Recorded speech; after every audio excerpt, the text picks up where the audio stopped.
Alright everyone, we're back for video number 2! These videos are going to kind of evolve as I figure out how to do these videos, so good luck everyone. You're going to need it. Alright, so we're going to put this over here on my screen. Alright, next we have Ed, otherwise known as E. Nelson Comics and such. So you can see his Instagram page up there. You can see his logo here, which is really funny. That's Reed Fleming from Eclipse. So once again, I'm not going to unpack because we had to do that before for the judging. So we're showing off the comics that are provided. Now, this particular one had a very specific unfolding, and it was 4-2. 4-2. I can't count apparently. 4-3-2-1 blast off basically, and so that was the theme. So follow along with me. I need your help though. I don't know what one of them, like how it fits in with that theme, but we'll get there. So here's what was under 4. Tomb of Dracula number 4. So Frank Drake is a character that you hear a lot about throughout Tomb of Dracula. He's the main character. He wakes up Dracula.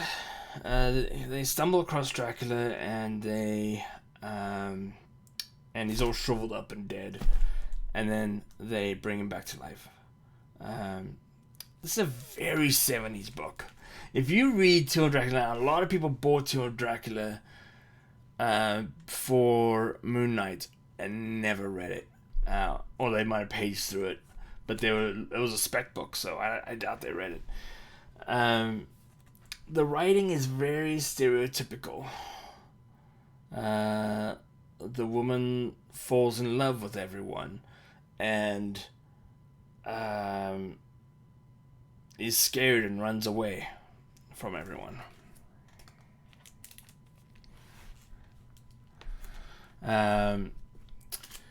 While the guy is, the one that rescues everyone and, big chief on the campus.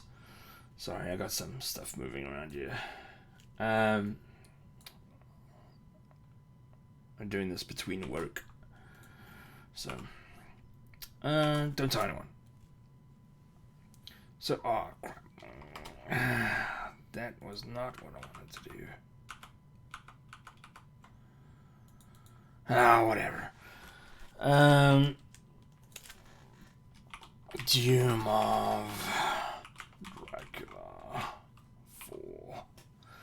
So, great comic, very stereotypical of the 70s, but I would say that Moon Knight fortunately brought light to the Tomb of the Dracula series, but it has dropped off in a big way.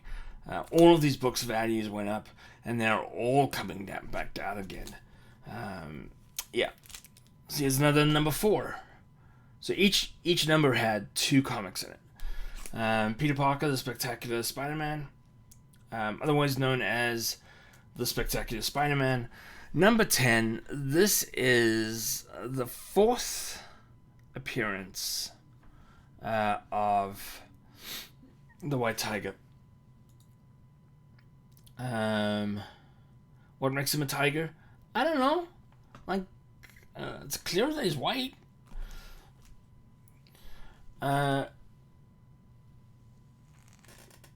So,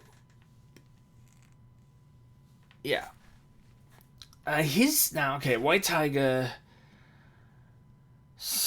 name is Erskine, something like that.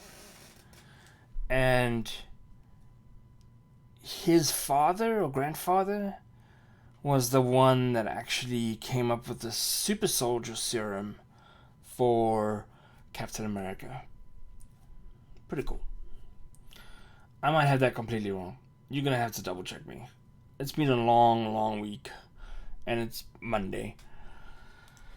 Right, so that ends number 4. Here is number 3. So 2 comics in number 3. So this is a magazine size book. Third Tenko, as you see there. So this is deadline number 3. Deadline number 1 was first Tenko.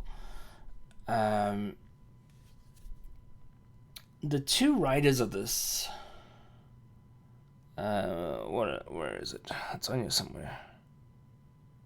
McCarthy? Oh, yeah. Nevin McCarthy. They were in a woman's house. And they lived there for a while. And so Tenko became a composite of all the women, all the girls living in the house, while they rented a room in the back. These guys went on to really cool things, but they had a rough ride of it. They put Tenko in Australia because it just made sense. It was also the year that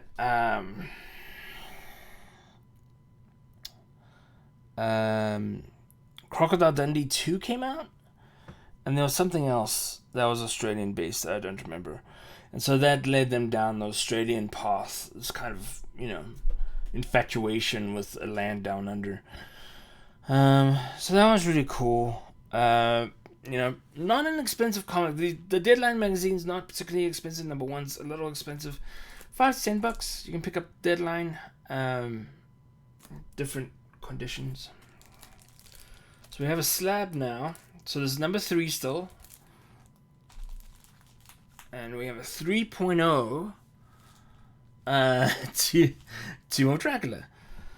So this is the first Blade. I think this is the first Blade. Super complicated. Okay, so the way Blade was created,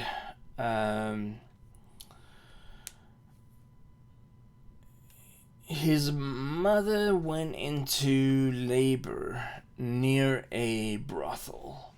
And so they brought her into the brothel, and they called the doctor. Now, the doctor that showed up happened to be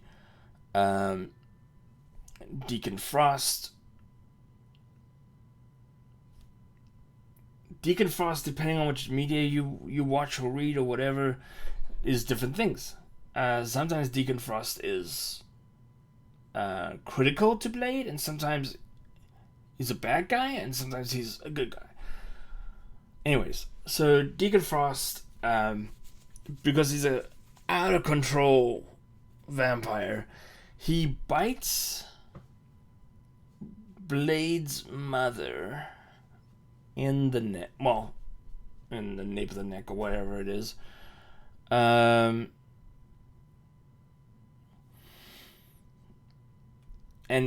turns out hurt is the living dead. Because that, Blade inherited the vampire lust for blood and became a daywalker, because he was kind of half in and half out. So daywalker being a vampire that can walk in the daytime without something bad happening. Different books, even in the Blade series, has different effects for what happens to vampires in the sun. Sometimes they explode, sometimes they melt, sometimes they catch on fire. It's all over the place. Obviously, Blade was in the end credits of Eternals with Black Knight, so there's some spec there. And it's been announced that another Blade movie is coming. Not a part of the old series, but a new rewriting. This could go horribly wrong. Don't hold your breath for this one. Okay, so that's 3. So we're in 4, 3, not 2. Now, this is the one that I need your help with, because I don't see the relation to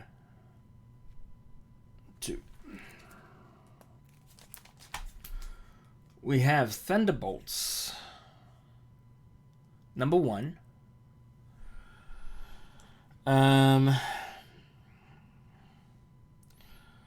So in this book, Thunderbolts go up against the Wrecking Crew. Wrecking Crew hates everyone. When you saw Wrecking Crew in MCU, Thunderbolts are claimed to be coming.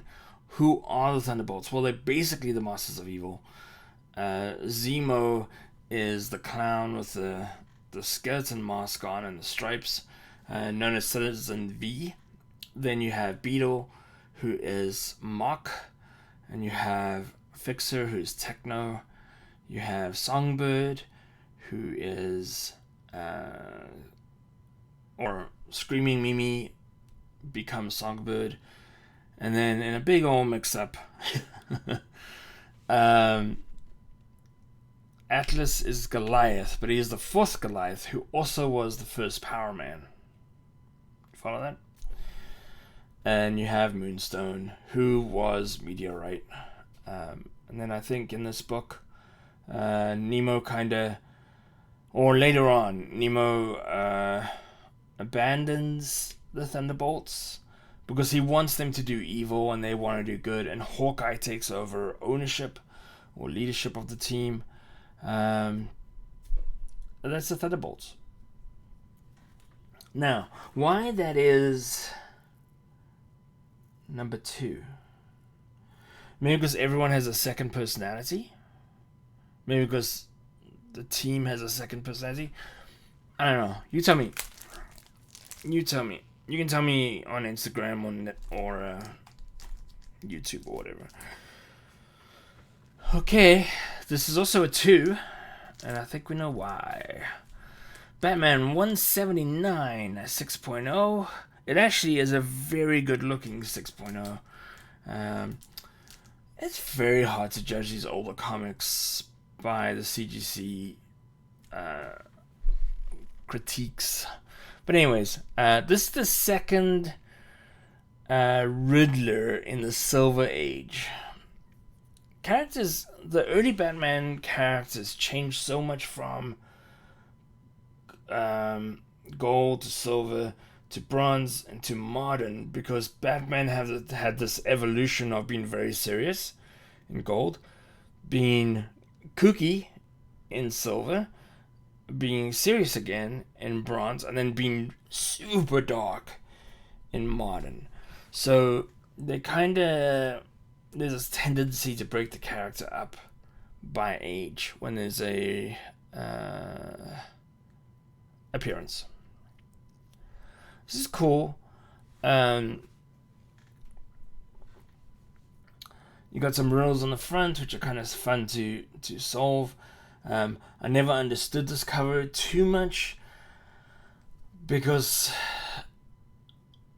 I don't know that Riddler had the time to do the drawings on the cards. But anyways, fun comic. Lots of fun in this comic. Very typical Batman Silver Age. Love it. It's about a $300 comic, $350 comic. Okay, so when we opened this box, so now we're going into 1. There was a card over this next comic that said, "This is your retirement plan." And here we go. SuperPro Special Edition number 1. We're in the ones now.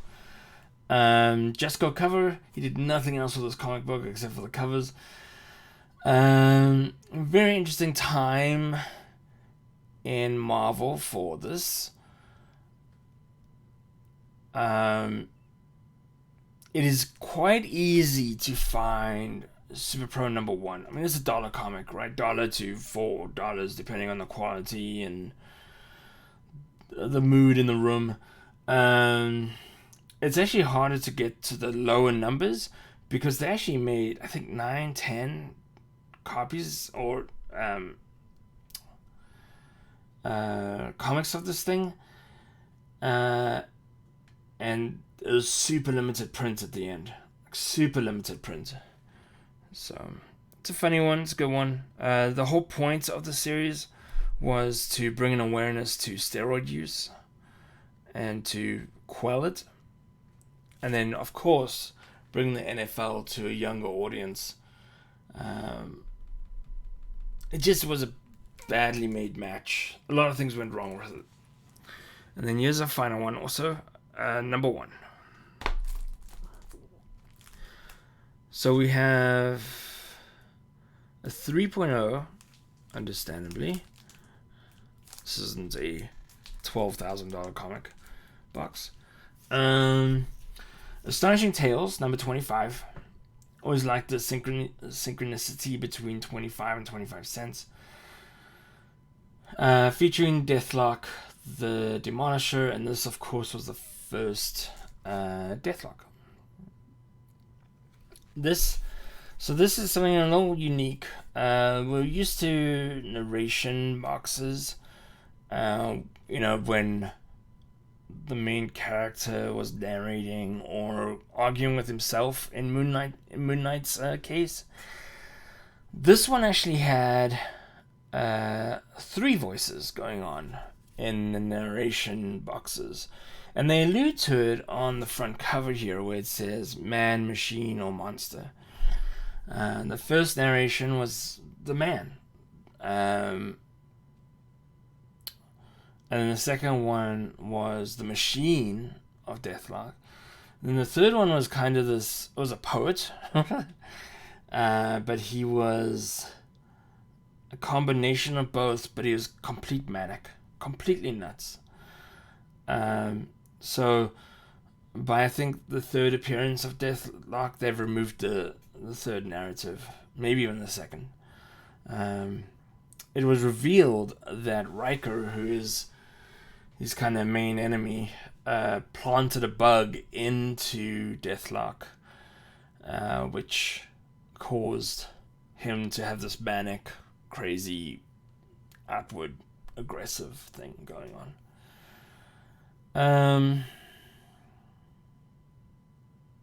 Yeah, so that's it. So we got 4, 3, 2, 1, and you get the big ending at the end. Good box. Some comics that might not appeal to everyone, they do appeal to me though. I like that there is a mixture of age in here.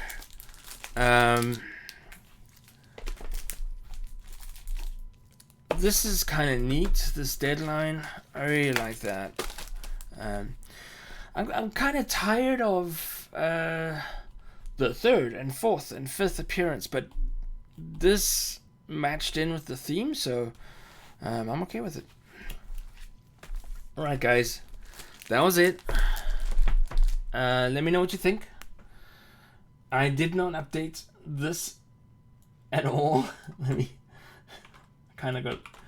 Yeah, this thing's gonna go away, I think. There you go. So you can revisit. I'm trying to figure out if this is the right feel for reviewing comics. I like the camera. I like the icon, the avatar.